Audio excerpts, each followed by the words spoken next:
Fala galera, História em Pauta número 52 e dessa vez falando um pouco sobre a Era Vargas. Só lembrando que quem gostou clica no gostei, compartilhe e se inscreva no nosso canal aqui no YouTube. Fica agora com o vídeo.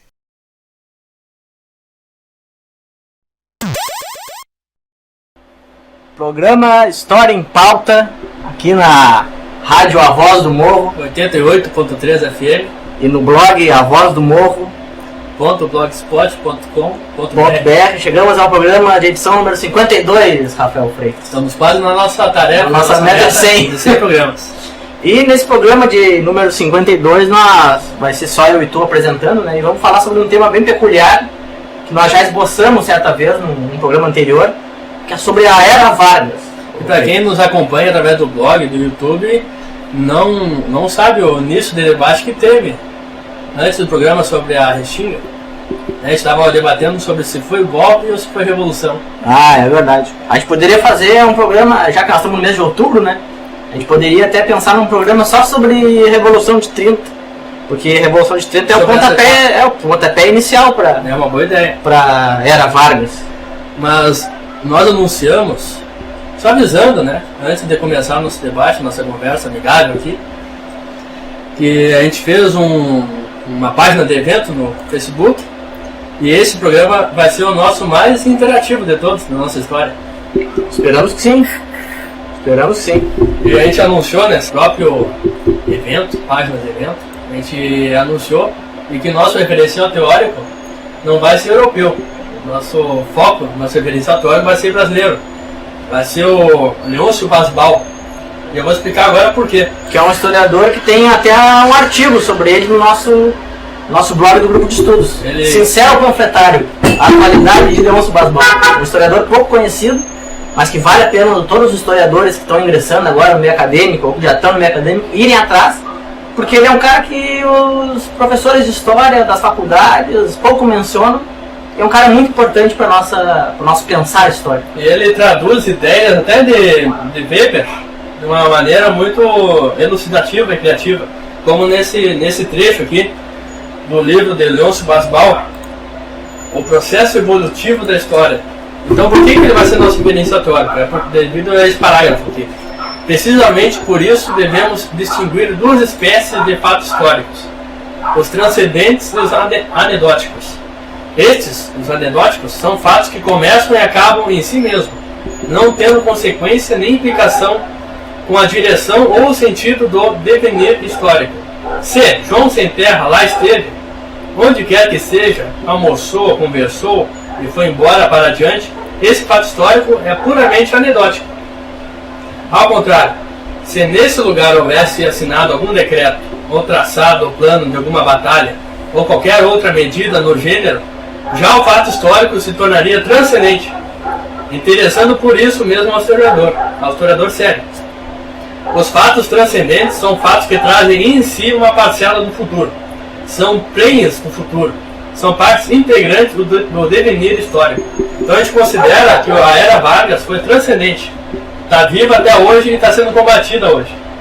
Eu acho que mais do que nunca está sendo combatida, desde a ascensão dos governos neoliberais. Começou lá com o Collor, depois passou pelo Fernando Henrique, e o neoliberalismo se aprofundou ainda mais com o Lula, né? Que terceirizou como nunca também, privatizou como nunca, e a Dilma também privatizou muito. O PT privatizou mais que o FHC. É que o Fernando Henrique Cardoso ele privatizou, por exemplo, o que ele pegou a empresa lá, a Vale do Rio Doce, privatizou. O Lula ele colocou como concessões. A cereja do bolo já tinha sido boa parte privatizada. Só a Petrobras que eles não conseguiram privatizar, mas o Lula e a Dilma conseguiram, nas suas relações de poder, aí fazer várias concessões à Petrobras. Aí o Eduardo Cunha, né? Pra gente entender bem essa questão aí.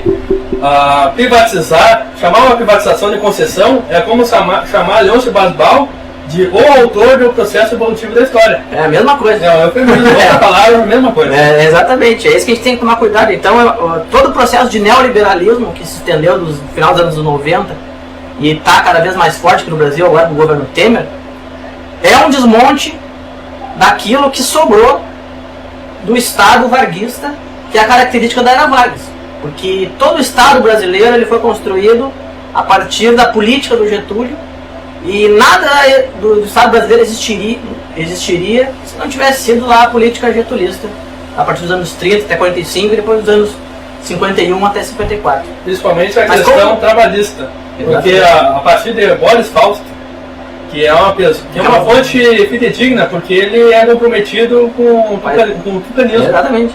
E ele mesmo reconhecia, na história do Brasil, de que a política trabalhista de Getúlio Vargas foi coerente. Desde 30 até 54.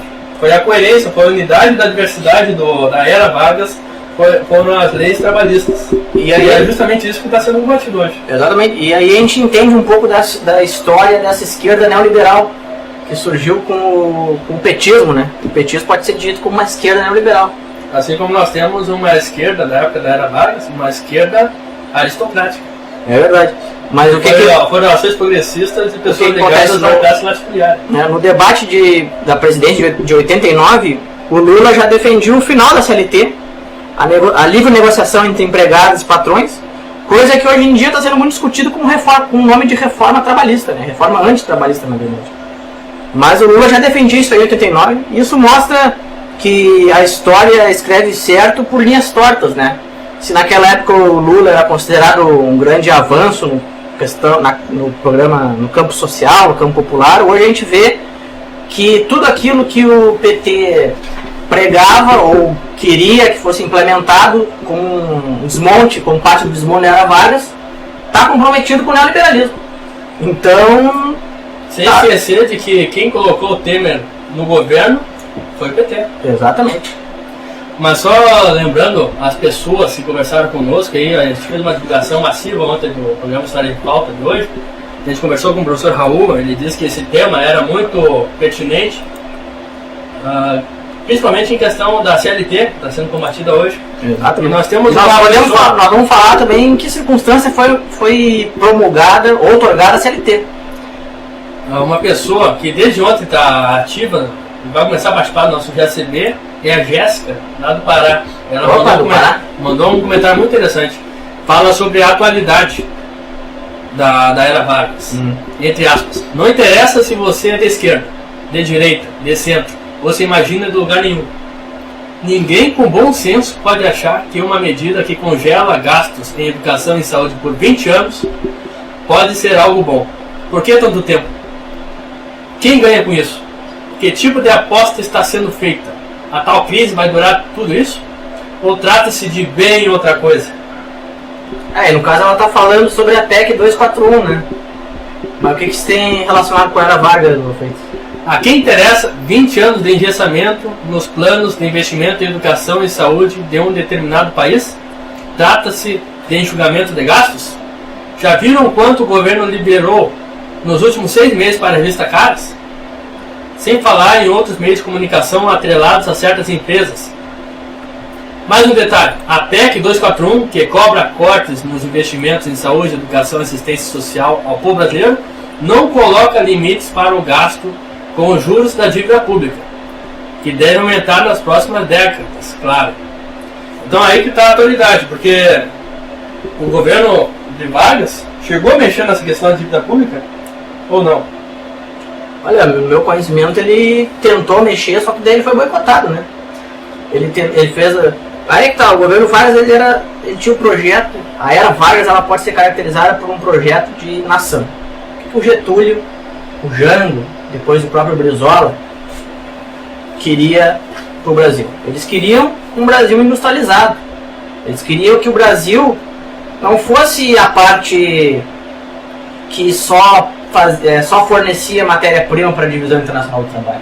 Esses caras eles pensavam o Brasil como um país com uma potencialidade, uma riqueza enorme, mineral, vegetal, animal, enfim, uma potencialidade de energia, de produção de energia muito grande, só que a gente não tinha os instrumentos para produzir energia e para produzir riquezas aqui. O que a gente fazia, né? A gente produzia matéria-prima, café, açúcar, tabaco, algodão, gado, enfim, produzia matéria-prima, mandava para o exterior, né, a lógica da divisão internacional do trabalho. Lá no exterior eles transformavam essas matérias-primas em produtos industrializados e jogavam as sobras lá, consumiam o bom e jogavam as sobras de volta para nós, né? vomitaram as sobras dessa divisão internacional do trabalho, esses produtos industrializados para nós. E nós consumimos esses produtos a preço muito caro, né? Tá aí a dívida externa brasileira, por exemplo. E isso é documentadamente citado, mencionado por Getúlio Vargas em discurso. É verdade. E o Getúlio, na época da República Velha. Ele foi um cara, ele é um cara da elite, né? Ele é um cara que veio da oligarquia rural aqui, lá do São Borja. E desde que ele começou a estudar na faculdade de Direito, vinculado lá ao bloco castilhista, que era o Júlio de Castilhos, era o grande patriarca, era o nosso Lenin brasileiro, né? Fez uma espécie de revolução industrial aqui no Rio Grande do Sul. Fez um capitalismo do Estado regional. Tentou fazer um capitalismo do Estado regional, que depois foi ampliado com o Borges de Medeiros. E o que aconteceu? O Getúlio, ele começou a estudar desde cedo muitos caras teóricos da Revolução Industrial, seja lá o Saint-Simon ou o Comte, e da Revolução Francesa. O que esses caras tinham, essas duas grandes revoluções lá que o Hobsbawm vai colocar no livro Era das Revoluções, na primeira parte delas, das Revoluções, que essas duas grandes revoluções moldaram, né? A Revolução Francesa e a Revolução Industrial moldaram ali o capitalismo e a política mundial no sentido de ser uma democracia, ou por exemplo na Inglaterra uma democracia, uma monarquia, né? Mas fazer uma democracia representativa com os princípios liberais.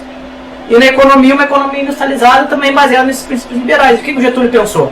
Bom, o Brasil ele é um país liberal economicamente, conservador socialmente, e produz uma infinidade de matérias-primas, tem uma potencialidade enorme de riqueza, só que isso não fica com nós. Fica com muito poucas pessoas, né? São muito poucas pessoas que têm capacidade de comprar os produtos que são industrializados lá fora e fazer um consumo interno. Então o que ele pensou? Vamos criar um país que consiga ter indústria o suficiente para não precisar mandar para fora minério de ferro. Vamos manter esse minério de ferro aqui e vamos construir máquinas, ferramentas com esse minério de ferro aqui no Brasil para produção regional, nacional. E nesse sentido foi a Revolução de 30. Porque ao mesmo tempo em que, a partir principalmente do Estado Novo, começou a se desenhar uma política nacional de industrialização, pelo outro lado, também começou a se pensar uma política nacional de legislação social para o trabalho. Vamos lembrar que o Brasil foi o último país da América Latina que aboliu a escravidão. Né? Em 1888, a gente até tem um texto sobre isso, que foi uma contra-revolução, na verdade, que libertaram os negros e disseram, agora se virem. Ou vocês continuam aqui como escravos, né? Ou vocês vão para a cidade tentar ganhar a vida, só que não tinha pós-emprego suficiente na cidade. Mais ou menos então os negros acabavam marginalizados. Mais ou menos como as cotas hoje para afrodescendentes em faculdades. Dão a cota para tu entrar, mas não dão condições de permanecer. Exatamente. Para te ver como as coisas elas têm que ser pensadas muito bem, de forma ampla, né, e sistemática. Bom, colega Fábio, nós temos a primeira pauta aqui sobre qual é a atualidade do assunto Vargas. Eu chamo a atenção para o seguinte, eu já chamei a atenção aqui antes sobre a coerência, a unidade durante toda a era Vargas das leis trabalhistas. Mas há outro ponto que une todo esse período, que é o Estado como mediador de todas as classes na economia.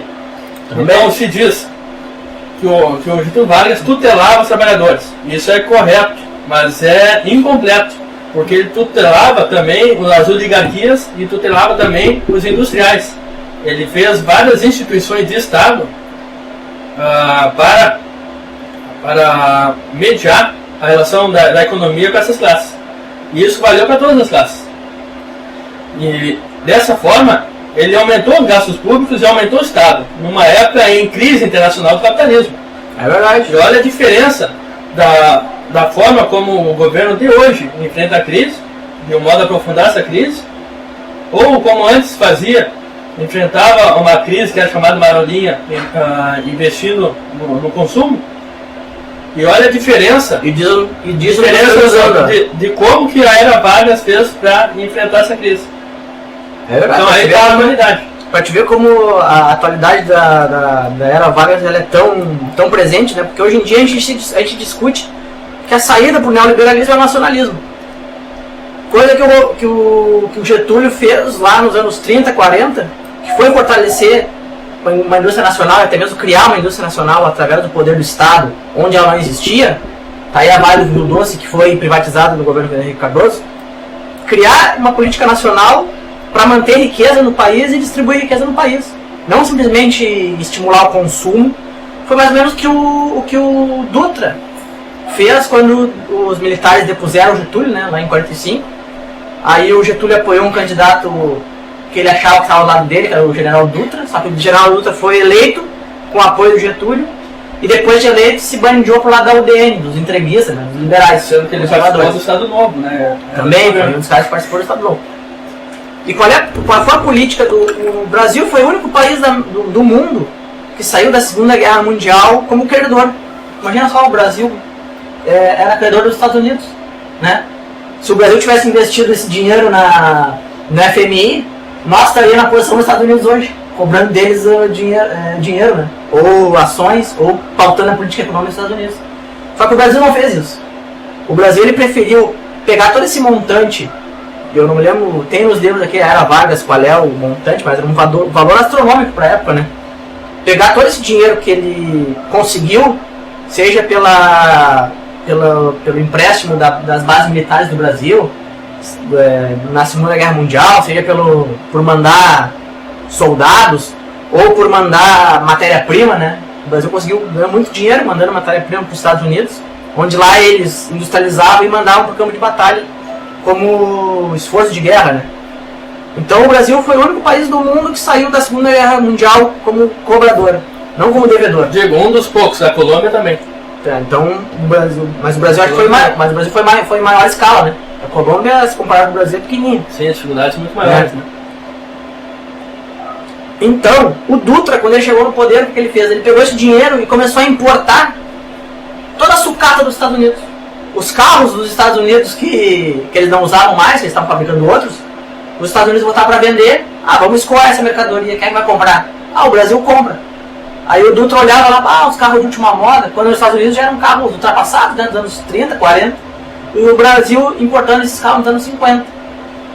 Refrigeradora, televisão. O Brasil tinha televisão numa época em que não existia rede de televisão, né? Não existia, por exemplo, a TV Tupi na época. A TV Tupi só foi inaugurada em 45, em 50. É a primeira televisão brasileira, né? O primeiro sistema de televisão brasileiro. E a primeira televisão do Brasil foi comprada em 46. Ou seja, não tinha televisão, o cara ligava, a televisão ficava ali, acho que mexendo nos canais sem ter o que ver, né? Tá a importância da hora do Brasil. Vinhos importados, uísques importados, todos esses materiais importados, o Dutra pegou todo o dinheiro do Brasil e resolveu comprar toda essa mercadoria.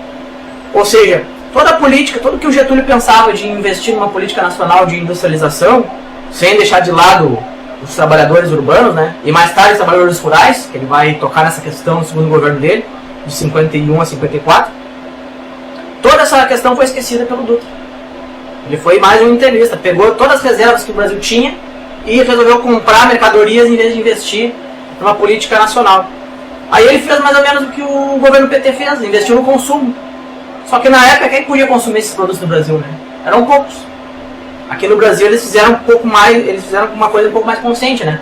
Eles deram algumas condições, por exemplo, deram Bolsa Família, deram lá as cotas, deram o ProUni, que desobrigou as famílias a não ter tantos gastos com educação, com alimentos básicos, enfim, desobrigou essas famílias, e essa renda poderia ser, essa renda que ia sobrar, né, da educação, da saúde, enfim, poderia ser investida na compra de mercadorias e incentivar um produto interno, incentivar um mercado interno.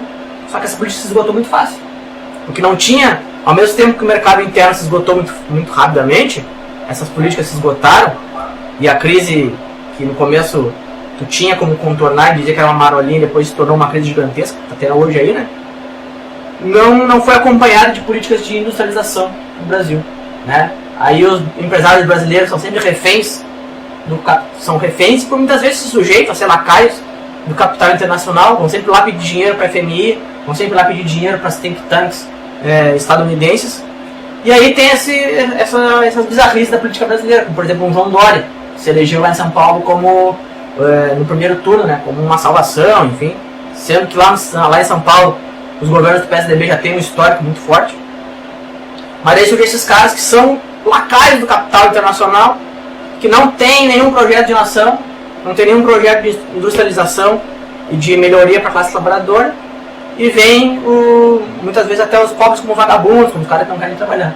É esse tipo de mentalidade que o Getúlio tentou combater, criando uma política nacional e nacionalista de desenvolvimento. Nossa, vamos colocar um terceiro ponto da atualidade da era Vargas. O primeiro, eu já comentei isso, seria a consolidação da lei do trabalho, está sendo confrontado ainda hoje, mostra a transcendência aí da era Vargas. Também essa questão do Estado como promovedor, mediador da economia do Brasil. E há um terceiro ponto, que é a política externa. Eu classifico a era Vargas como tradicionalmente aparece no Enem, no vestibular, que é entre 30 e 45, o primeiro governo Vargas era Vargas. Entre 51 até 54 é o segundo governo Vargas, não é mais a era Vargas. Então, classificando dessa maneira, eu tenho mais conhecimento sobre a era Vargas, que é o primeiro governo de Vargas. E há pesquisadores que qualificam a política externa de Vargas, durante esse momento, não como independente, mas como alinhada com o pan-americanismo do Roosevelt. Nesse sentido, eles fazem, associado aos Estados Unidos, no Brasil, de Getúlio Vargas, uma equipe das relações externas, que Góes Monteiro, Oswaldo Aranha eram integrantes, buscavam uma hegemonia na América Latina, fazendo um subimperialismo. Eu acho que isso é real, e um dos argumentos nesse sentido é o perdão da dívida do Paraguai com o Brasil, decorrente da Guerra do Paraguai. Para buscar alianças contra uma rebeldia na América Latina em relação aos Estados Unidos e da Argentina naquela época. Isso tudo mudou a partir de 51, que aí a política externa brasileira começou a ser independente. E o que considera uma política externa independente? É aquela política externa que confronta o imperialismo regional, que é dos Estados Unidos. E graças a essa política independente, que o governo tomou o último golpe, que foi derrotado através do suicídio. Então eu coloco essa importância da política externa, das relações internacionais, como decisivo para a trajetória da era Vargas, nessas duas etapas que eu menciono agora, como atual para entender o período de hoje, com o governo ilegítimo de hoje, que está totalmente alinhado com os Estados Unidos. Eu posso fazer uma comparação à política externa de Temer de hoje, semelhante com a política externa da época da era Vargas, só mudando as gradações.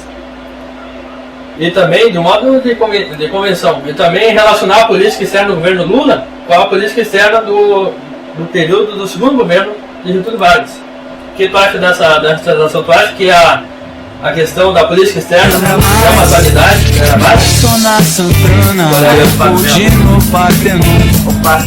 Alguma coisa muito séria em qualquer região. Eu considero, na verdade, eu sei que os fatos eu explicar um pouco mais, para basear mais no argumento. Getúlio Vargas, ele era um homem que se integrava, ele era protagonizado pela geração dele. Parafraseando o Lúcio Barata, e foi protagonizado pela sociedade que ele participava.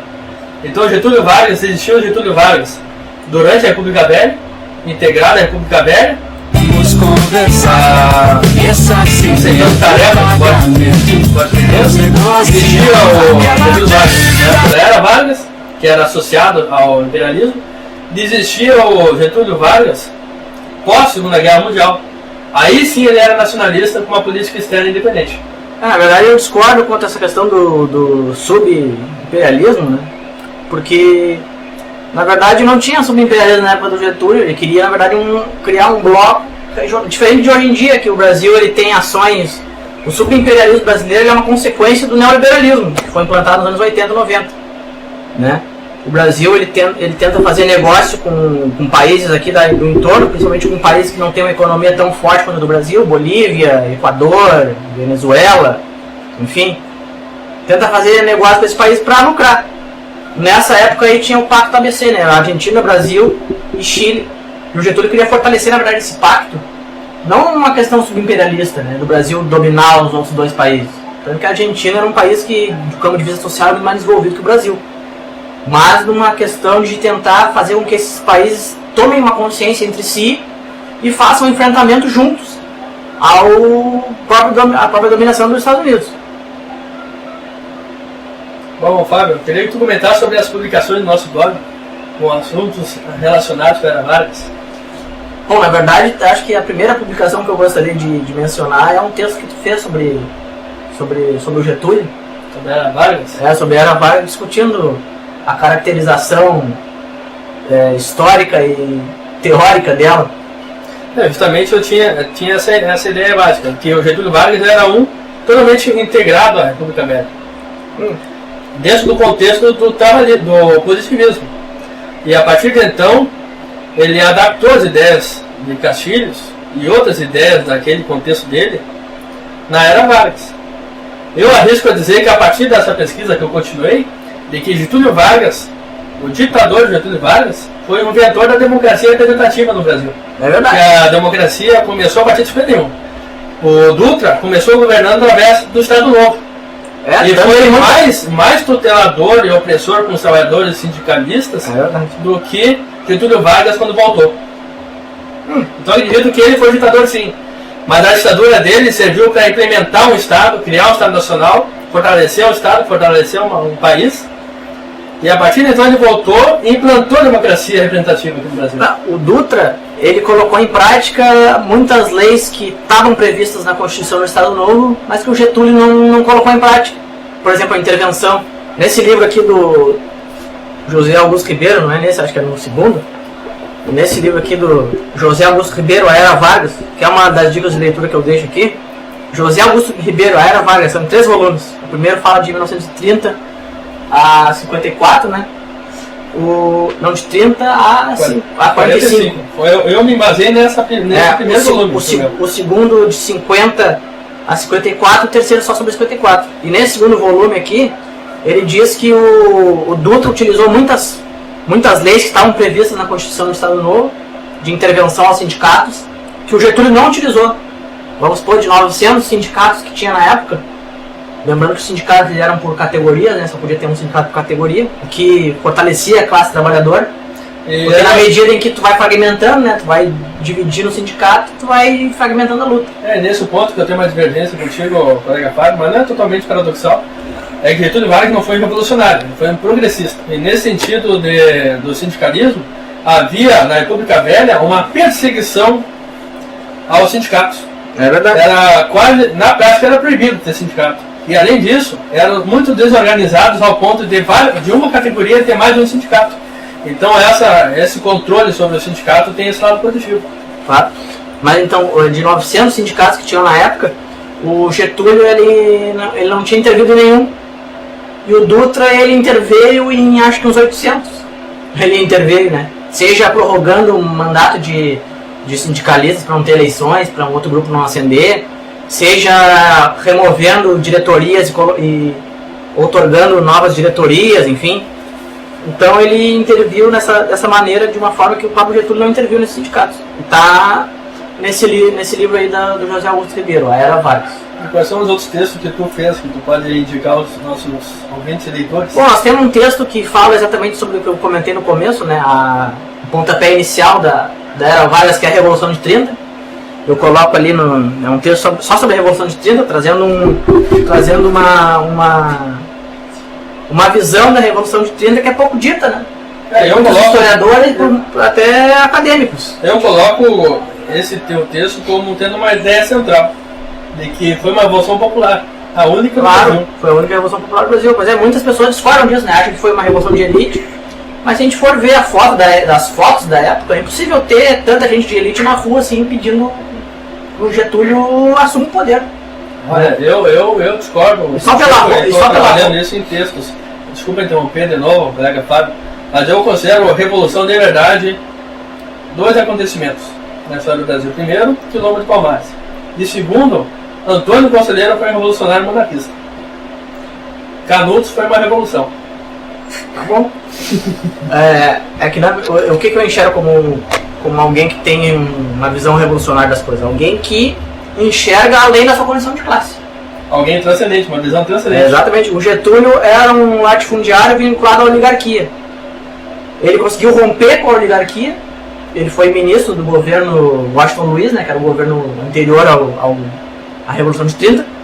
Ele conseguiu romper com essa oligarquia que dominava o Brasil e, ao mesmo tempo, enxergar além da sua condição de classe latifundiária. Ele conseguiu ver que os trabalhadores urbanos precisavam de um amparo, precisavam de leis que regulamentassem o trabalho desses trabalhadores urbanos, senão o Brasil nunca ia se industrializar, nunca ia ser um país moderno, industrializado e com o potencial que ele tem. Bom, só para continuar o debate, né, a conversa em forma de debate, eu considero Jango mais à esquerda, mais transcendente do que Getúlio na seguinte questão. Jango queria transferir, democratizar a lei trabalhista para o trabalhador do campo e queria fazer uma reforma agrária. Algo que não se encontra em Getúlio Vargas durante toda a era Vargas, de 30 até 54, não se encontra uma posição convicta de Getúlio Vargas por uma reforma agrária. A gente só localiza um enfrentamento à monocultura, mas ele não visualiza o enfrentamento ao latifúndio, de modo que, a partir de Galiano, eu posso dizer que Getúlio Vargas fez uma reforma agrária ao contrário. E o próprio Getúlio Vargas, ao proteger, limitado por sua condição de classe, ele protegeu as oligarquias regionais ao deixar a população, os trabalhadores do campo, sem uma legislação específica. Mas é que tá nesse segundo livro aqui, ó, do José Augusto Ribeiro, a plataforma política do Getúlio para a eleição de 50 era estender as leis trabalhistas para o campo e fazer uma reforma agrária. Bom, então concorda comigo o seguinte, que na minha conceituação tradicional... Diz que só leu o primeiro livro ali, né? Pois é, tu deveria ter lido o segundo. Não, claro, mas tu não discorda de mim no seguinte sentido. Por quê? Durante a era Vargas, não teve essa preocupação. Teve uma... Tu falou a partir de 50.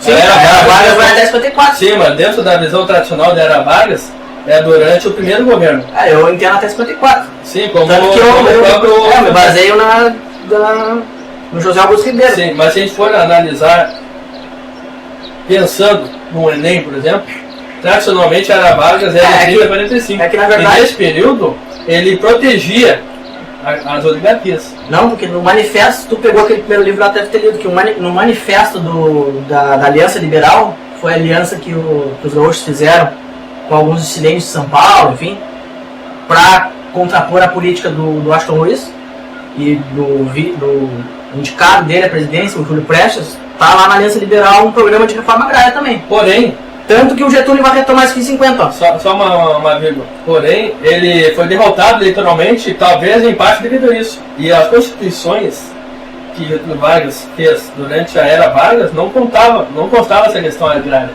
Mas eu gostaria que tu lesse o contraponto. Aqui, ó, um parecer do historiador José Mário Rodrigues, que é inclusive um dos caras que foi da Academia Brasileira de Letras, né? Um dos primeiros historiadores a trazer a questão social para a nossa historiografia. E o nome do texto dele é Conciliação e Reforma no Brasil. E ele fala no seguinte trecho, tá nesse livro do José Augusto Ribeiro, Era Vargas, volume 2. Ó. Se o problema latifundiário tem origens seculares, se as relações entre população, a propriedade e a produção agrícola vem se agravando mais recentemente, a ideia da reforma agrária só mereceu acolhida especial a partir de 51, quando o Getúlio já tinha sido eleito. Quando ele inventou a democracia representativa. Criou-se então a Comissão Nacional de Política Agrária, que estabeleceu as diretrizes para uma reforma agrária no Brasil, visando a, abre aspas, ensejar ao trabalhador da terra o acesso à propriedade, de modo a evitar a proletarização de massas rurais e a anular os efeitos antieconômicos e antissociais da exploração da terra. Fecha aspas.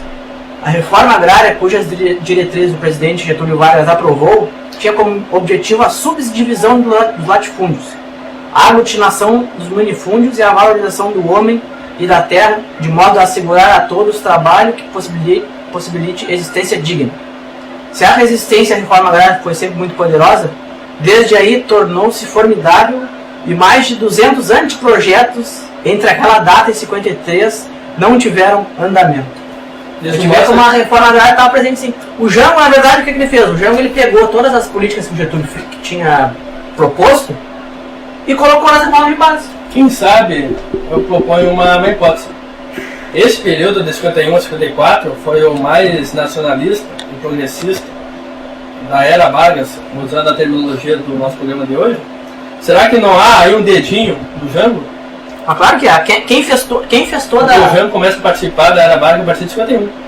Ele foi ministro do Trabalho.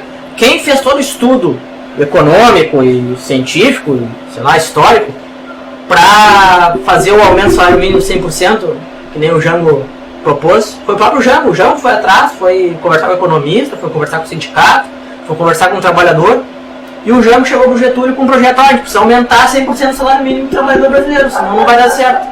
Quando chegou essa proposta, o setor conservador, que estava junto com o Getúlio ali no governo, né?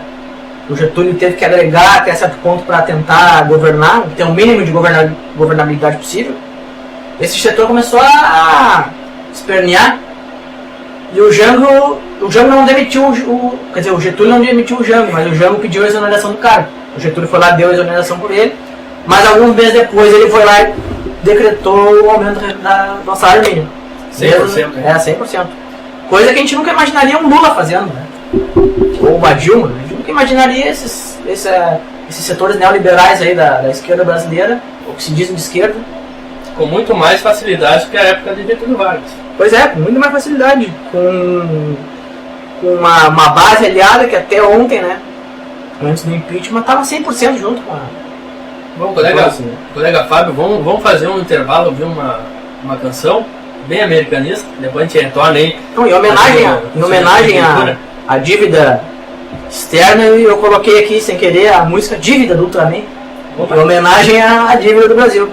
Vamos ouvir então a dívida, aquela dívida de alguns anos atrás está bem viva. Está aí a dívida externa do Brasil e a PEC 241 que vai alimentar cada vez mais essa dívida. Vamos lá. Programa História em Pauta, edição 52, direto da Rádio A Voz do Morro, FM 88.3, e na internet avozdomorro.blogspot.com.br. Voltamos com questões dos nossos apoiadores, ajudantes do Nossos franjas. nossos franjas do grupo de estudos. Citando barato. Primeiro comentário aí do nosso amigo mineiro, professor de filosofia de Minas Gerais, Lúcio Júnior Espírito Santo. Abre aspas. Sobre Vargas, ele não teria na verdade errado em 54 ao se matar enquanto gesto político? Porque tudo indica que dificilmente poderiam dar o golpe efetivamente. E sem líder, o trabalhismo em poucos anos caiu. Perdeu seu maior ativo, o líder. O que tu tem a comentar, Fábio Melo, fechando aspas? Na verdade, não foi só um motivo político que levou o Getúlio ao suicídio. Né? Se a gente pegar lá os diários dele, vai ver que ele é um cara depressivo e tal, problemas Na familiares. década de 30, pelo menos 3 vezes foi noticiado em jornal que ele ameaçou suicidar. Né? Ele já... tem uma carta dele, eu não me lembro em que ano foi, mas foi pela década de 10, década de 20, que no Chile teve um presidente chamado Manuel Balmaceda. Foi um presidente chileno dos anos 1890, por aí, e que esse presidente chileno ele tinha uma seguinte ideia: ele tentou nacionalizar as minas de cobre, né? Que depois, mais tarde, foram privatizadas no governo Pinochet. Esse presidente, o Balmaceda, chileno, ele tentou fazer uma política nacionalista. Olha só, no final do século XIX ele tentou estatizar as minas de cobre, estatizou algumas, só que isso provocou uma guerra civil. Uma guerra civil entre o parlamento e a marinha, porque a marinha era muito conservadora e era a favor dos políticos conservadores. Então, uma guerra civil. E esse presidente Balmaceda se suicidou, né, para tentar evitar essa guerra civil. E numa das cartas do Getúlio ele comenta, ele comentando para a pessoa que escreveu a carta, não lembro para quem, e ele cita esse presidente chileno, né, o Balmaceda, ele cita assim: será que seria um gesto nobre para... caso um dia eu tenha que tirar a vida por um motivo político, seria um gesto nobre, igual o presidente Juan Balmaceda e tal. Então já é uma coisa que vem de longe, assim, Isso mostra que ele... Talvez um mito da cabeça dele, né? De que, se eu me matar, eu vou me colocar em sacrifício em prol da nação. Tanto que tá aí a carta testamento, que ele vai colocar isso de forma muito clara. E eu acho que sim, pediu por mais de 10 anos esse golpe aí que estava sendo perpetrado. Porque imagina só, a Globo não tinha televisão, mas tinha um jornal da Globo que era forte. Toda a imprensa estava contra o Getúlio, estava todo mundo contra o Getúlio. Até a esquerda, que se dizia esquerda, estava contra o Getúlio, porque achava que ele era entreguista. E os setores da direita diziam que ele era nacionalista, ele estava numa gangorra ali. E quando ele se suicidou, quando o povo foi pra rua, destruiu a sede da UDN, destruiu tudo, os caras, opa, peraí, a gente tem que fazer a direita que estava se confabulando ali para executar esse golpe. Essa direita teve que dar um passo atrás, dizendo o seguinte: bom, a gente tem que fazer com que as pessoas se acalmem, senão vai ter uma revolta popular. A gente precisa que tenha um clima pacífico, um clima de estabilidade, pra gente dar um golpe. Foi isso que eles pensaram. Então, acho que sim. Tanto que em 61 teve uma outra tentativa de golpe com o Jango. Tava tudo, não tinha uma grande revolta, não tinha um grande apelo popular. Você teve um de golpe contra o JK também. Sim, mas o JK também teve. Mas aí com o Jango foi uma coisa mais evidente, né? Aí, só que daí o Brizola foi lá, juntou as pessoas começaram a se mobilizar, teve a rádio como uma ferramenta importante de disseminação de conhecimento. Então esse golpe foi evitado, mas foi dado por outro lado um golpe branco, que foi o parlamentarismo, que o Jango se sujeitou a aceitar. Bom, uma das pautas que a gente tinha para o nosso programa era sobre os paradoxos. Mas tem outra? Mas não tem outra pergunta aí? Tem, mas tem relação com esse comentário do Lúcio. Olha os paradoxos. Getúlio Vargas, ele sofreu golpes e alguns foram fracassados e outros vitoriosos. Ele sofreu tentativas de golpes em 32 em São Paulo, no Rio de Janeiro em 37 no Nordeste, 35 no Nordeste, com a insurreição comunista, antifascista, e também em 38, com os integralistas no Rio de Janeiro. Ele enfrentou todas essas tentativas de golpe com sucesso. E ele chegou ao poder através de um golpe. E sofreu um golpe em 45. E em 54 ele sofreu outro golpe e se suicidou. E venceu. Então, nesse sentido, ele acertou se matar. Ele acertou se matar porque ele tem uma vitória política. O trabalhista tem uma vitória política. E foi transcendente. Até João. E a professora Ana tem uma pergunta. Qual é essa pergunta, Fábio? Há 13 horas atrás ela perguntou: vocês vão trabalhar com a repressão interna? Vargas primeiro perseguiu as esquerdas, mas também discriminou os estrangeiros dos países do eixo, quando o Brasil entrou na guerra. Aí ela deve estar se referindo à perseguição ao embaixador alemão e também à liderança do Partido Nazista no Rio Grande do Sul. É verdade, foram proibidos. Uma das figuras mais sinistras desse período foi o Filinto Miller, pouca gente conhece. Inclusive gerou um livro do jornalista Davi Nasser, que depois se tornou um apoiador lamentável do livro 64, chamado Falta Alguém em Nuremberg. O Filinto rende uma boa discussão. O Filinto Miller, na verdade, ele é um cara que sempre foi vinculado ali ao integralismo, depois começou a apoiar o regime de 64, sempre foi um anticomunista ferrenho. E o interessante de falar do Filinto Miller é que ele também participou do movimento tenentista. E o Prestes meio que expulsou ele da coluna Prestes porque o Filinto Miller era um traidor, né? Era um cara que traiu a coluna em algum episódio lá. Então o Filinto Miller sempre ficou com esse trauma do Prestes ter isolado ele, ter expulsado ele. Começou, quando ele estava no poder, começou a caçar esses comunistas. Então é interessante. O Filinto Miller, Davi Nasser é um jornalista de direita, né? Um cara que sempre vivia especulando. Seria um Arnaldo Jabor da época, né? Esse Davi Nasser aí. Eu não tenho conhecimento sobre esse livro, mas o Filinto Miller é um capítulo à parte, assim, que daria uma boa discussão. Só a partir desse comentário da professora Ana Gisele Garcia Alanis, o tenentismo é um outro paradoxo na era Vargas, porque ao mesmo tempo que durante a era Vargas até 45 o Getúlio Vargas defendia alguns interesses das oligarquias, ele, ao nomear como interventores alguns tenentistas para a região do Nordeste, ele também controlava e limitava um pouco o poder dessas oligarquias regionais. É só um fator interessante. Outro paradoxo da era Vargas. E tem um último comentário da Gladys Mara Fernandes, a melhor historiadora do Rio Grande do Norte. Ah, é verdade. Vocês irão abordar a questão das tentativas de golpe contra Getúlio Vargas? Já abordamos um pouco. É relatado no livro de Dom Evaristo Arnes, Brasil Nunca Mais, que essa tentativa de golpe foram dos mesmos militares que implantaram o golpe de 64. É um paradoxal porque alguns tenentes também participaram de 64. É verdade, não, e outra prova disso é o próprio grande mentor do regime de 64, foi um gaúcho de Rio Grande chamado Golbery do Couto Silva.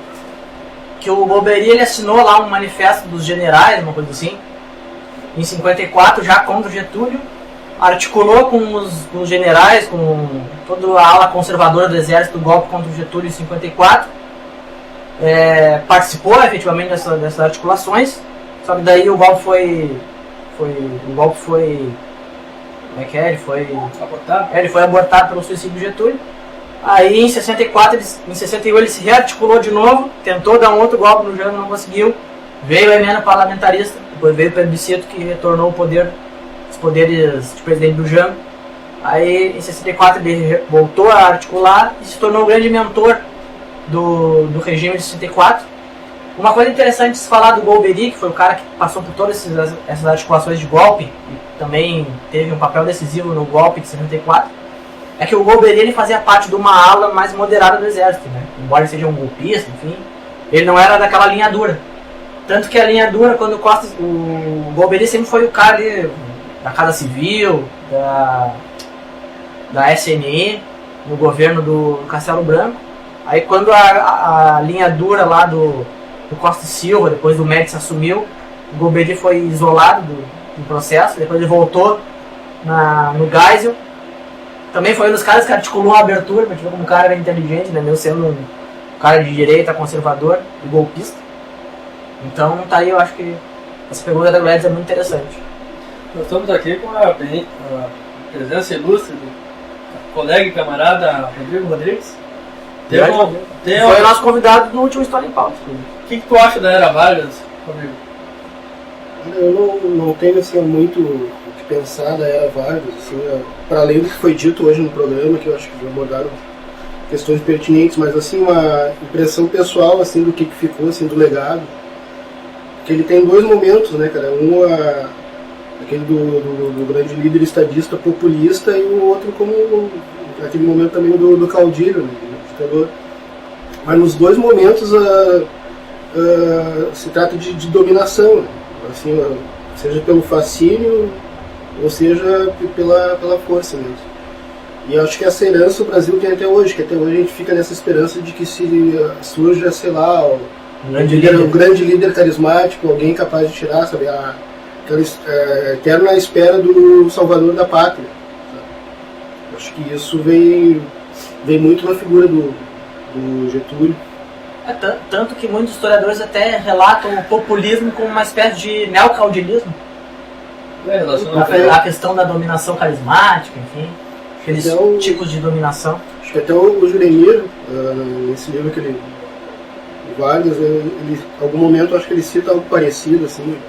Confesso que eu já estou com o livro há mais de um ano, acho que eu comprei não deu uma lida? Não consigo, cara, assim, eu acho o Juremir um baita comunista, mas que livro chato, cara, de ler.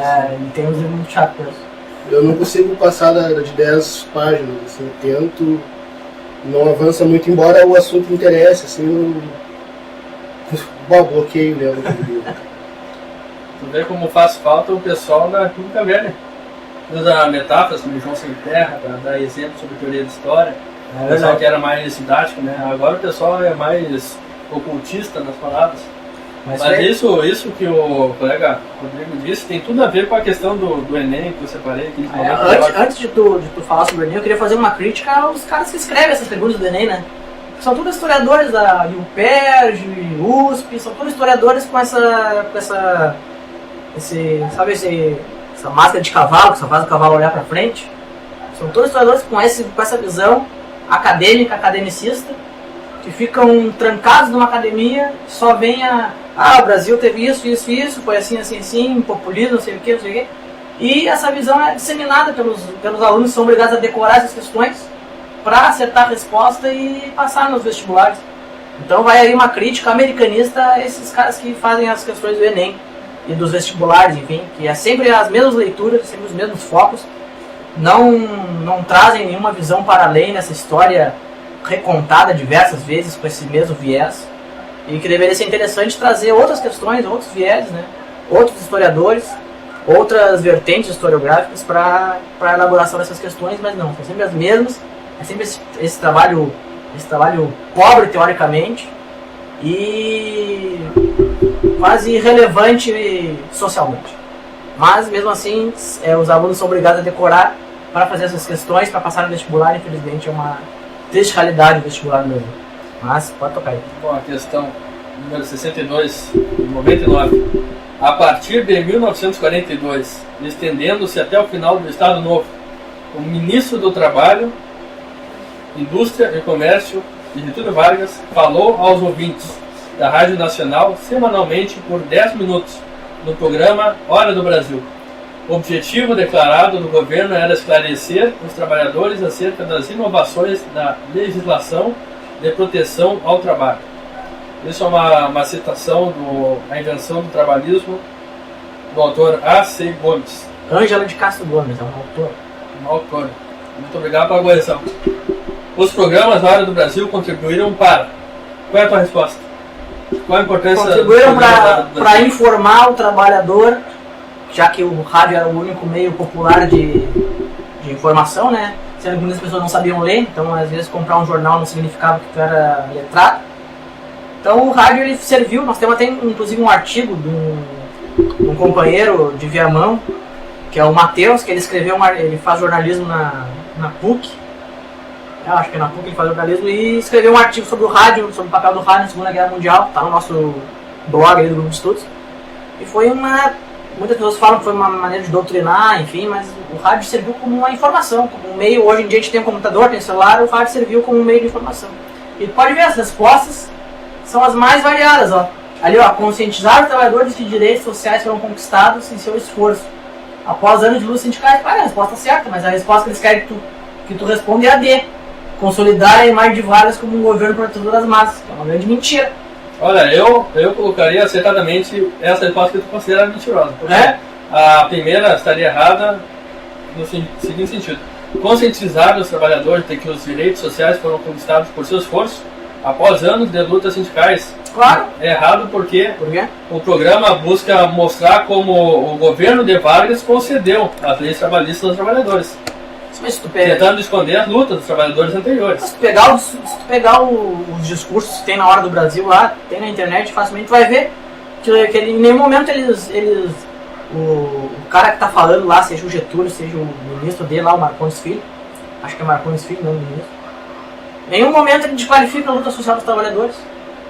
Pelo contrário, ele faz com que essa luta seja reconhecida e agregada no sentido de que essa luta foi importante para que a lei fosse implementada. Então, para te ver, esses historiadores eles pegam uma frase, uma citaçãozinha assim, ó, e colocam uma visão do cavalinho, que está sempre olhando para frente.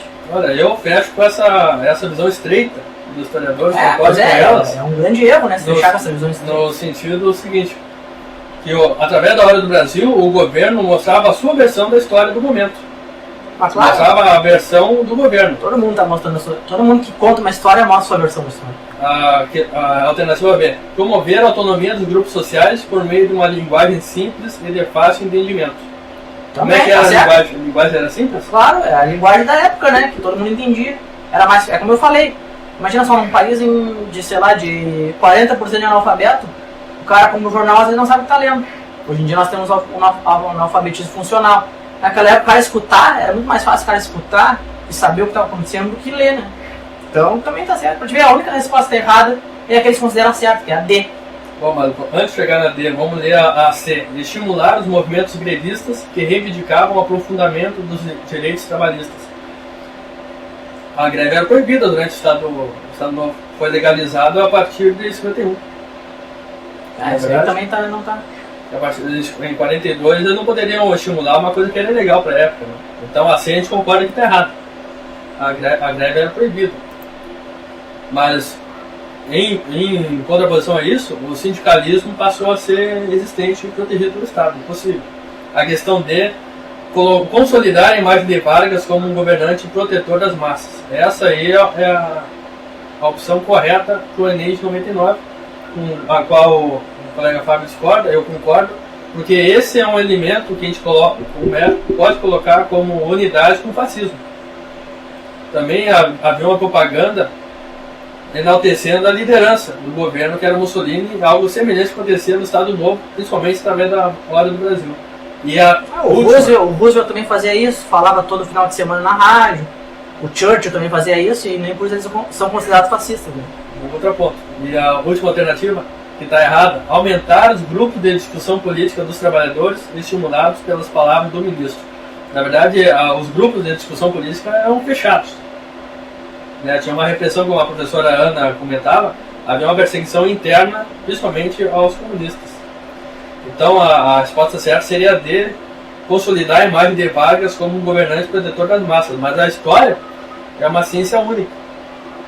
É uma ciência... É a única ciência existente, na verdade. É uma ciência que é o dissenso, é a coisa mais comum que tem na história, a contradição. Então, cada livro que tu for ler, a gente trouxe vários aqui, vão mostrar uma opção diferente para essa resposta. Então, a gente, para responder uma questão do Enem, tem que estar tendo um ponto de vista para entender a posição do governo na época, para tentar entender qual é a ideia que está na entrelinha da questão. Em 99, quem era o governante do Brasil? Era o Fernando Henrique. Então, é uma visão totalmente liberal. Então, oposta a um governo que foi estatista, que foi nacional estatista, que não primou pelo liberalismo na época dele. Então, logicamente, o governo 99 tem uma visão liberal. Então, por consequência, vai criticar Getúlio Vargas. Então, tem que tomar esse cuidado aí quando for responder a questão de Enem. Questões de outros anos, durante a época era lulista, a ideia central do Enem era outra. Agora com o Temer vai mudar de novo. Pra mim é o seguinte, o Enem, o vestibular deveriam ser extintos da face da terra, porque esses instrumentos aí, esses exames só servem para duas coisas: para manter cursinho, para vestibular, e para manter essas instituições que as próprias faculdades particulares não, mas faculdades públicas sustentam, de manutenção desse conhecimento tosco aí, que é o conhecimento do Enem e do vestibular, que é esses grupos que formulam essas questões aí. Então eu sou totalmente contra o Enem, sou totalmente contra o vestibular. Não são conhecimentos que são aplicados nessa prova, são decorebas, não são conhecimentos. Se fosse conhecimento, tu botaria ali: o governo de Getúlio Vargas foi ditadura ou foi democracia? Por quê? E manda o cara escrever um texto sobre isso. Para mim isso aí é articular um conhecimento, entendeu? Não fazer essas questões de marcar e tal. É um desserviço para a juventude, é um desserviço para os estudantes ter que prestar um Enem. Infelizmente, é a única maneira de ingressar nas faculdades, né, do vestibular. Tá aí a URGS, que é uma corporação que não abre mão do vestibular por nada, muito estranho isso. Infelizmente, a única maneira de ingressar em faculdades públicas é através desses exames ridículos, esses exames que de conhecimento não tem nada, que só atrapalham a vida do estudante, que é um desserviço para o estudante brasileiro.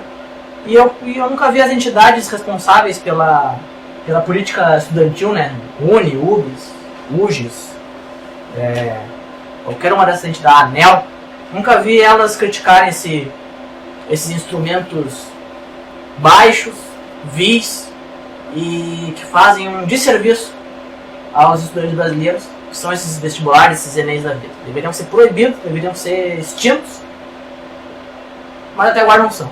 Essa ideia que tu aponta agora tem uma semelhança com a proposta da entrada no ensino superior do grande pedagogo marxista, Denival Saviani. Ele defende também o fim do Enem, do vestibular, e propõe que a avaliação seja feita durante a educação escolar no ensino básico e médio. É verdade, seria uma alternativa. Seria muito mais interessante. Eu concordo contigo, e eu acredito que essa questão para valorizar e estimular o estudo desde o ensino escolar, do ensino básico, é importante. Porque muitas vezes,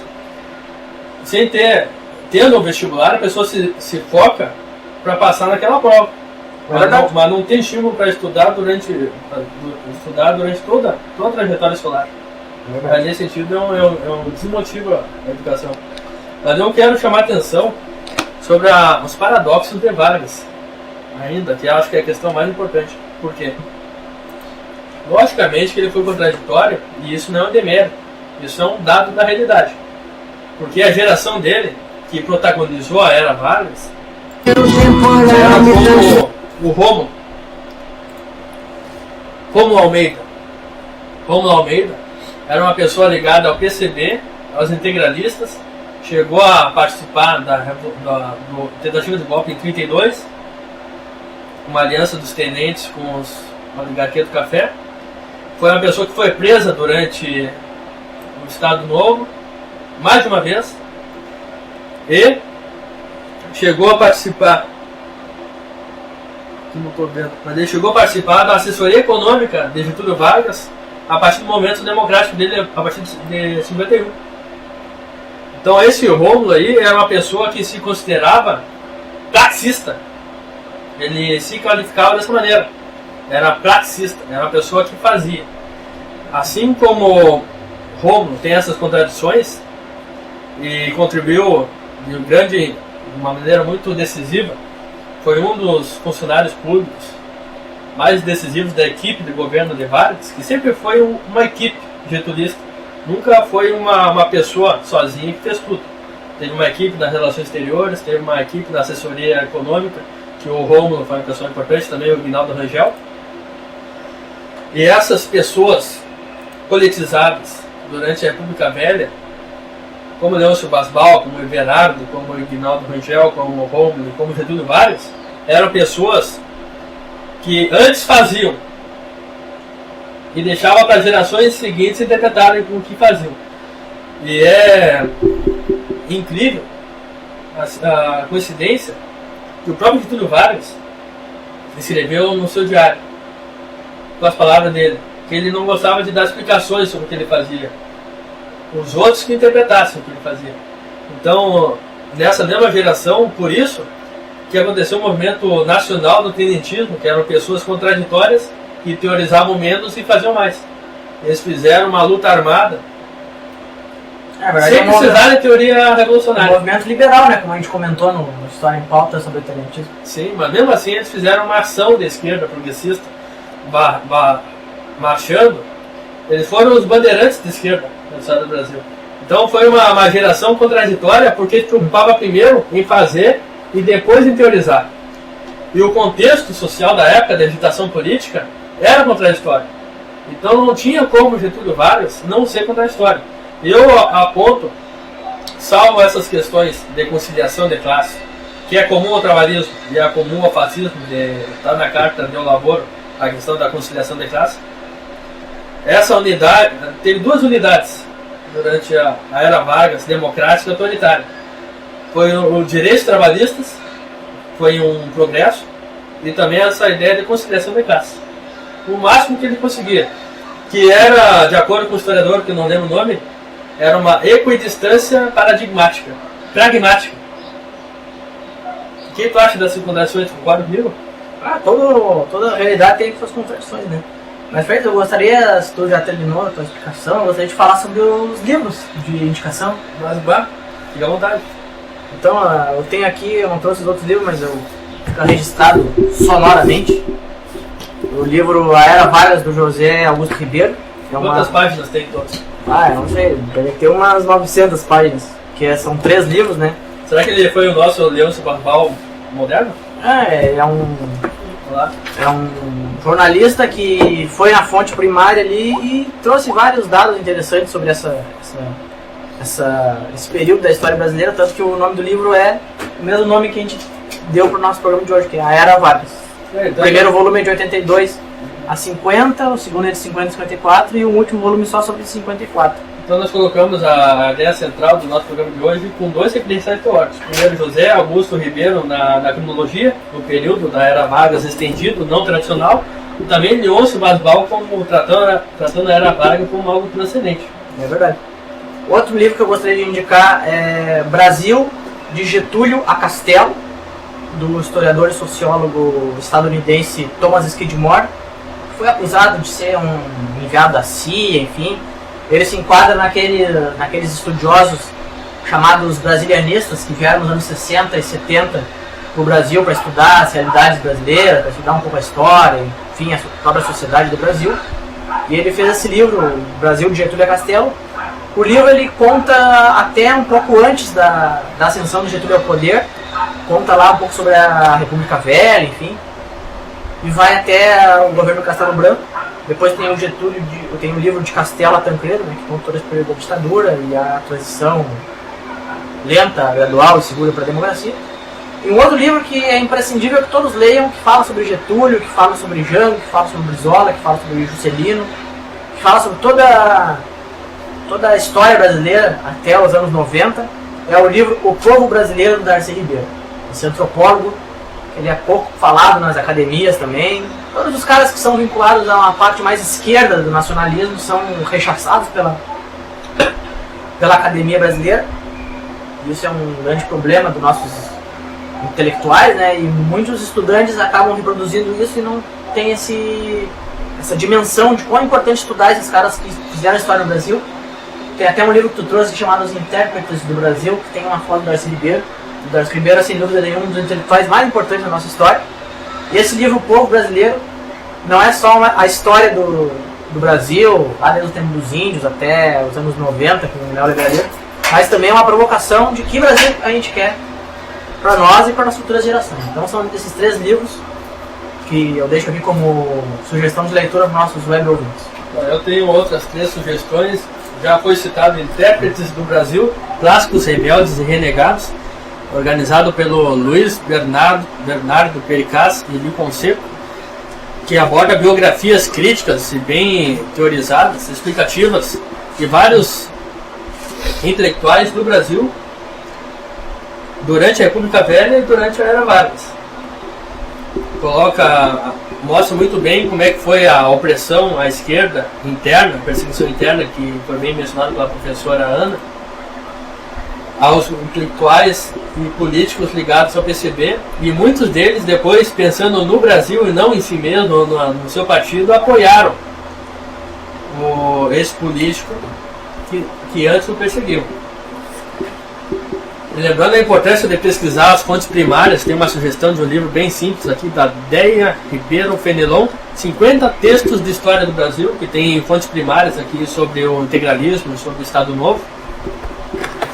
E para entender a visão de um intelectual polêmico que foi Nelson Werneck Sodré, tem um livro aqui do Paulo Ribeiro da Cunha, Um Olhar à Esquerda, Utopia Tenentista na Construção do Pensamento Marxista, de Nelson Werneck Sodré.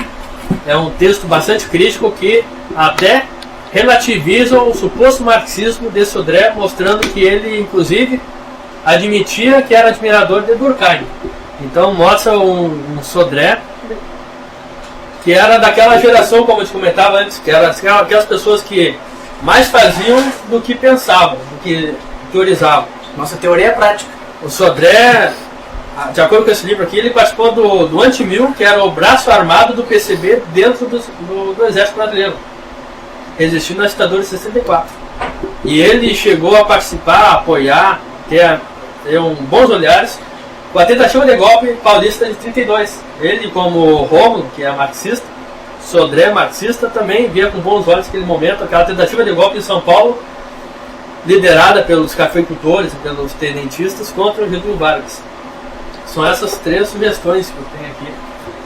Estamos aqui com a professora Lu, que logo Boa tarde. Logo vai iniciar o programa Escola de Luta, que é um baita programa, que ele está acompanhando muito. A professora Lu, como é que tu ensina a Era Vargas nas escolas? Eu não sou professora de história, né? de português. Sou professora de português.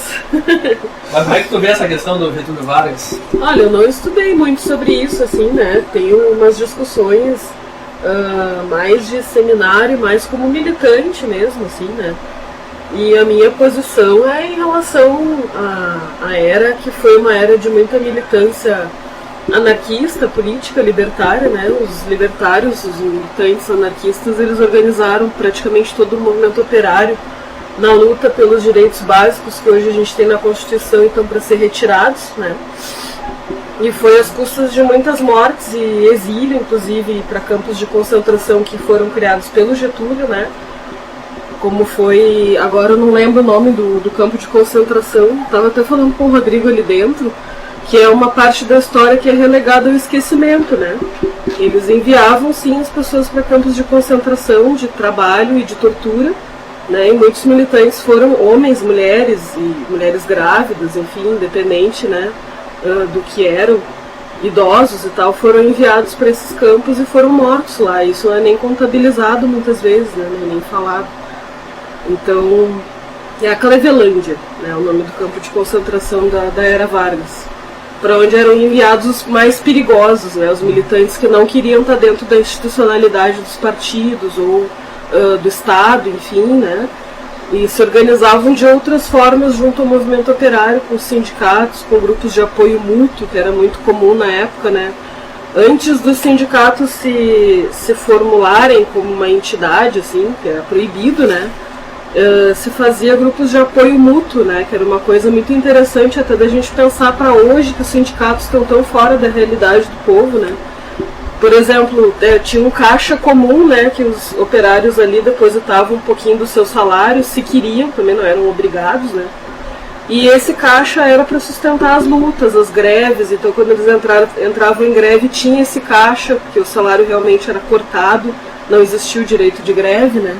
Então ali eles iam se sustentando a sua luta com esse caixa de socorro mútuo. Ou quando um operário falecia, eles não tinham dinheiro para enterrar, né, era enterrado como indigente. Aí eles iam para essa caixinha de socorro mútuo, faziam todo um movimento, festas, feiras, né, para arrecadar fundos para enterrar esse companheiro.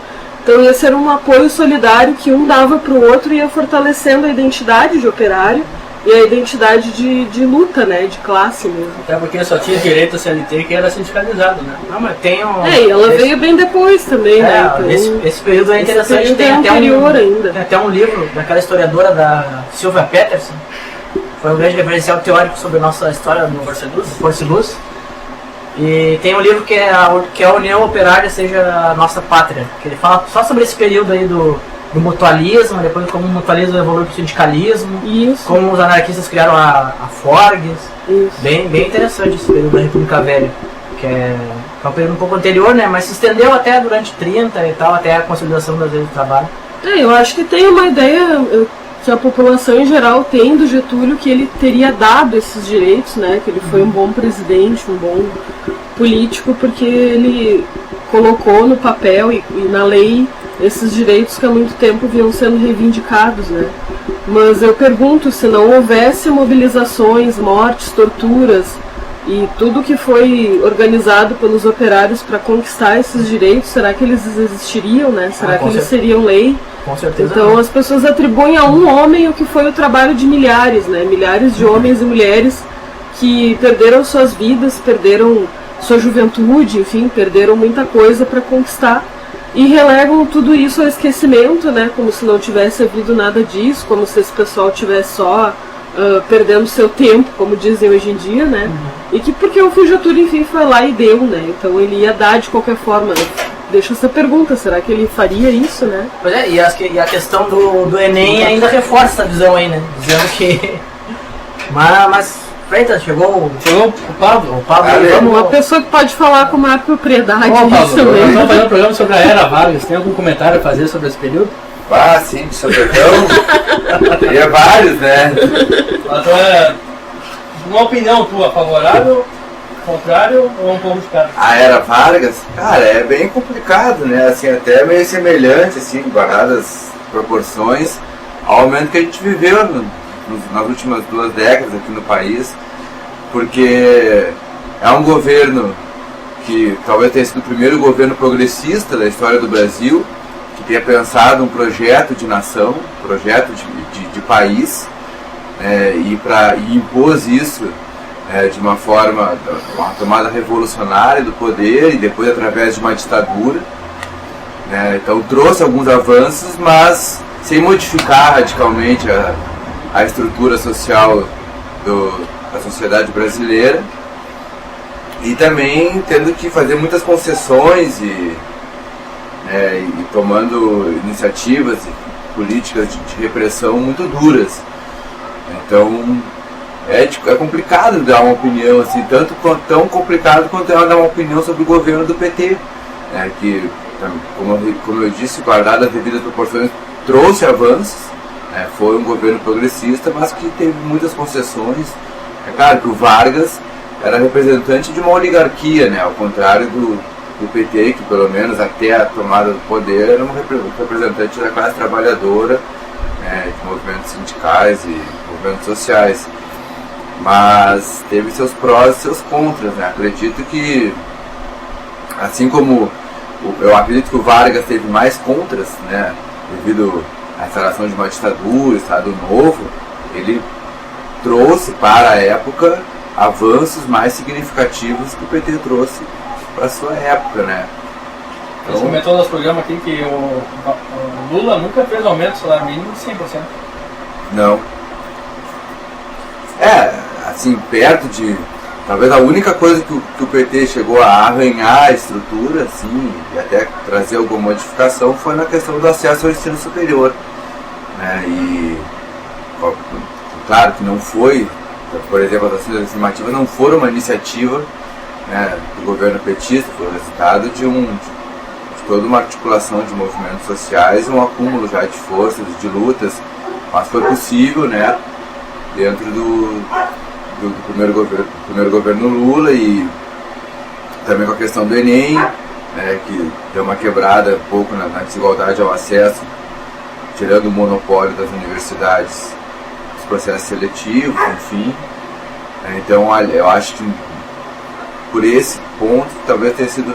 Agora o Vargas, né, criou grandes empresas estatais, botou sob controle do Estado brasileiro, né, áreas estratégicas da sociedade, foi durante a era Vargas que foi a CLT, né, e enfim, acho que assim, avançou um pouco mais, né, mas também há muito custo social, né, teve muita repressão a movimentos sociais, enfim, né. É difícil dar uma opinião assim, né? Porque a gente pode chegar, pegar o que teve ruim na era Vargas e ficar um programa inteiro chinelhando. Um programa do lado de direita e o outro do lado de esquerda. Mas aí tu vai ser, se tu se transporta, fazer um exercício de imaginação, viajar no tempo e ser um trabalhador, né, que viveu da década de 20, do ano 20 até o 40, tu vai falar bem dele, porque ele trouxe, né, muitos avanços para a tua vida, né, enquanto trabalhador da indústria, enfim, né, inclusive tocando na questão da moradia, né, que é uma área que eu estudo, os condomínios do IAPI, enfim. O IAPI fundos de pensão dos industriários, né? Então é bem complicado, assim, para nós, né, dentro de uma visão da esquerda, né, e que sempre lutamos, né, por uma sociedade mais justa, sem tantas dores do parto, né, a gente poderia fazer muitas críticas, mas para quem viveu na época, né, e boa parte do povo trabalhador teve alguns avanços, e depois, né, hoje a gente pode falar em dinheiro, agora está sendo discutido, né, a exploração do petróleo brasileiro por empresas estrangeiras, mas há pouco tempo atrás a gente estava falando dos royalties do petróleo para a educação, e isso só foi possível através da criação da Petrobras, que, né, agora falando sobre essa questão, me veio na cabeça uma mensagem que eu recebi esses dias no WhatsApp de um questionário que o YouTube estava fazendo sobre empresas exploradoras de petróleo. Uma pesquisa de opinião. Qual dessas empresas você tem uma boa imagem sobre ela? Aí aparecia lá a Exxon, a British Petroleum, a Shell, não sei mais outra, e a Petrobras. A gente vê, né, como os meios de comunicação, de certa forma, o YouTube, eles têm essa influência sobre as pessoas. Sim. Aí depois eu fui lá, coloquei até uma música de um cantor famoso, né, botei lá Michael Jackson, música do Michael Jackson, que é um cantor mundialmente famoso, e tava a mesma pesquisa, só pra tirar a dúvida, né, se era verdade ou não. Daí eu fiz um print lá e divulguei em vários lugares, divulguei até no do Super Barato, pra te ver como essas coisas estão assim, né. Lá é um fato transcendente, né? Achei uma coisa bem bizarra, né. Vamos chegar no final do programa, a gente agradece aí a participação dos colegas de Fala de Luta. E lembrando, eles fizeram um resumo assim, da Era Vargas, fechando com chave de ouro no nosso programa. É verdade. Eu só quero chamar a atenção para os comentários que a Guedes me fez, conversando no privado, Eu perguntei pra ela. E aí, ela é a melhor historiadora do Rio Grande do Norte, ligado ao JCB, a professora Gretz. Perguntei pra ela, não tem alguma informação, algum comentário sobre alguma coisa relativa ao Rio Grande do Norte, a Era Vargas? E ela falou assim, não, só tem, o pessoal daqui comenta muito. Quando, durante o Estado Novo, o Getúlio Vargas esteve aqui, a cidade parou, até os bordéis, até os boteiros pararam. Lá no Rio Grande do Norte teve lá a base militar, né, que foi usada pelos Estados Unidos para auxiliar no combate à Segunda Guerra Mundial. Então Nós temos também um programa sobre a Segunda Guerra Mundial. Segunda etapa da Grande Guerra. E tem o nosso convidado, a tese dele é que a Segunda Guerra Mundial, quem venceu a Segunda Guerra Mundial foi o clima, né? Foi o vento. Foi o vento e o inverno. Foi o inverno, porque os seres humanos eles são irrelevantes, eles não precisam lutar na guerra, é só o clima chegar e acaba no duto. Então eu me despeço aqui, agradeço a paciência de todos, a participação massiva dos franjas do QACB, professora Ana, professor Lúcio, professora Gleves, professor Raul, professor Luciano e professor Pablo, professora Lu e professor Pablito, professor Fábio e professor Rafael. Isso aí. Então um abraço no coração de todos, até o próximo domingo. Continuem escutando aí a programação da Voz do Morro, que agora vai entrar no ar o programa Escola de Luta. Até domingo que vem.